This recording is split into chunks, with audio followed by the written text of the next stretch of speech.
Hey guys, you ever wonder about your selector here on your two-wheel and four-wheel drive? Now the new trucks have another position they call four-wheel drive auto, and it's kind of an all-wheel drive situation. You can put it when you have it in there.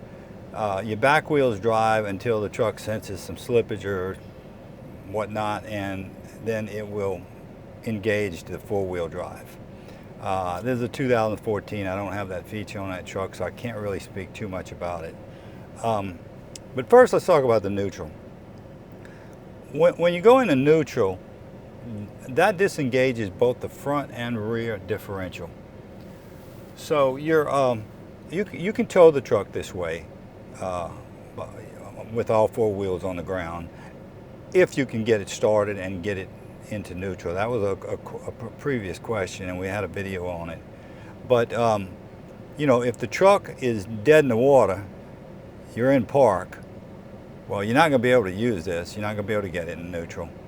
Then you're going to have to use this screwdriver up underneath the steering wheel here, and we got a video on that also. I'll put a link on it.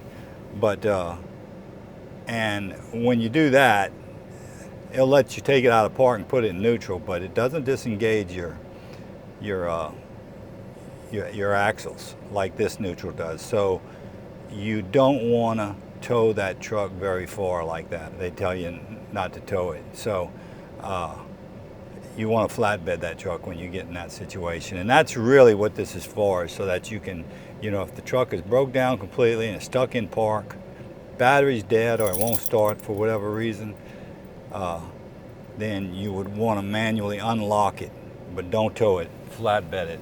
That's just so you don't have to drag it up onto that flatbed with your wheels locked up. That's a nightmare for me.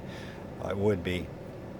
But anyway, this summer, winter that is, we had 19 degrees down here in Louisiana, and that is really something.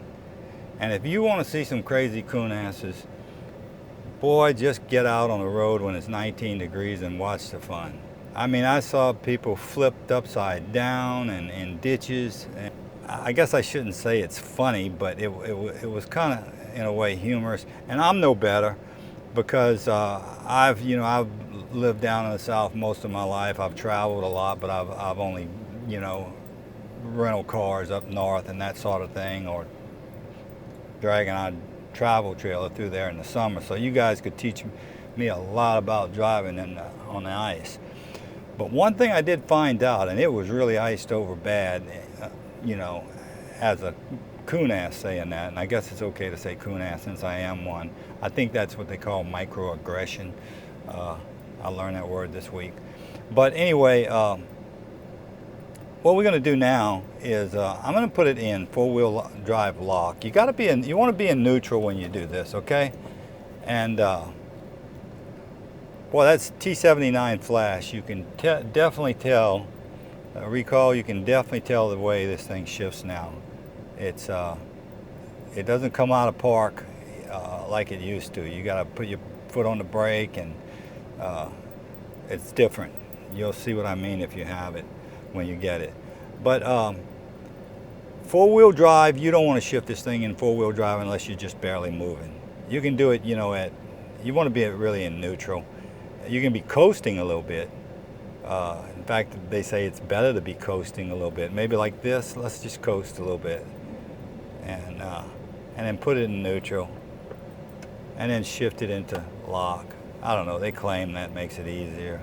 But boy, I'll tell you one thing, when you put it in four-wheel drive low, I mean, that's grandma. I guess you still call it grandma. Do the young guys call it grandma? When I was young, we used to call it grandma, that low gear. Now that I'm old, I guess I should take offense to that. That's microaggression. That's another. I've been microaggressed, or actually the grannies have. But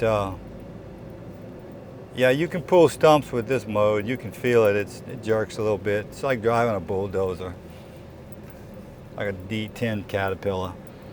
But and then four-wheel drive lock. You can go back to four-wheel drive. Now you see it's telling me to complete the shift, put it in neutral. It wants to be in neutral when you shift this thing. And see, it's in four-wheel drive lock. Now I'm gonna put in two-wheel drive. I wish you could see the panel, but I figured you'd much rather see the beautiful scenery here in Louisiana.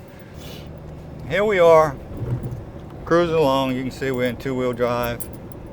Okay, I'm in. Now I'm gonna go 40 miles an hour. They tell you not to do it over 55. Okay, but we're gonna do it right here at about 40, 42 right here. But you just want to go to four-wheel drive lock, and that saved me on that ice. Man, I was slipping and sliding. I couldn't get my truck stopped. It wanted to just kind of slide off into the ditch. And so I flipped it over to four-wheel drive. My wife has a Subaru. It's an all-wheel drive. And God, does that little thing handle well on ice. And it's just amazing. But that's when I drove around laughing at people that had slipped off into the ditch and stuff. Then I came home, got my truck, went out, and I wasn't laughing so hard then because I was one of them. But anyway, here we're doing about 46 miles an hour. I'm going to go to four-wheel drive lock right now. And there it is. She's flashing. I just felt a little bump. Okay, and it's solid yellow four-wheel drive lock. And you can do it on concrete. It doesn't hurt anything. You could, drive all day like this, I guess, if you needed to. But don't forget to grease that front drive shaft.